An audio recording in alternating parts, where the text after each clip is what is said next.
In Scotland this morning, crunch time looms at the UN climate conference. Ministers, diplomats, campaigners, they're all analyzing today the first draft of an agreement that sets out how countries will cut emissions.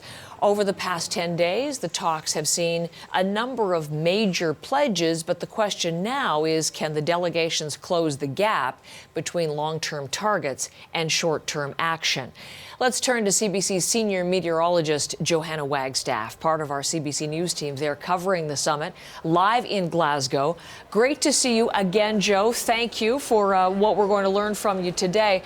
We just heard the president of the summit say minutes ago that he does intend to end the summit as scheduled at the end of Friday. So here we are on Wednesday.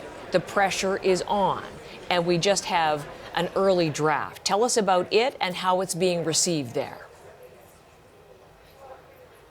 Well, Heather, what I'm hearing overwhelmingly, particularly from scientists, is disappointment in this first draft. We talked yesterday about hopeful language that would call upon moving away from fossil fuels. Out of the 84 sections in this first draft, one line talks about calling upon parties to accelerate phasing out of coal and subsidies for fossil fuels. So that is likely to be the most contested line in the next couple of days. Fossil fuel-rich countries will be hoping that line gets watered down or removed completely, while developing nations and those hit hardest by climate change will be hoping that line gets strengthened.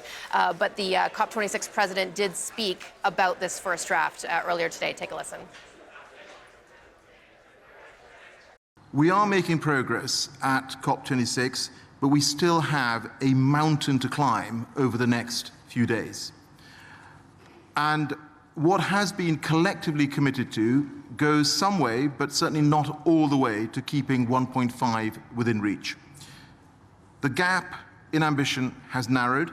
Now the world needs confidence that we will shift immediately into implementation, that the pledges made here will be delivered, and that the policies and investment will swiftly follow.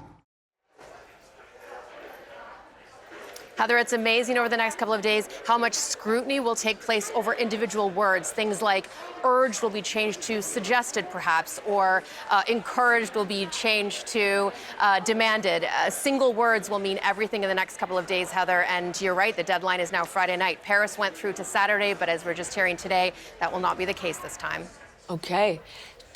Talk with that deadline approaching. We're just getting some images in, Johanna. It's a little bit rough here, but this is British Prime Minister Boris Johnson, who's returned to Glasgow. He there obviously at the start of the summit.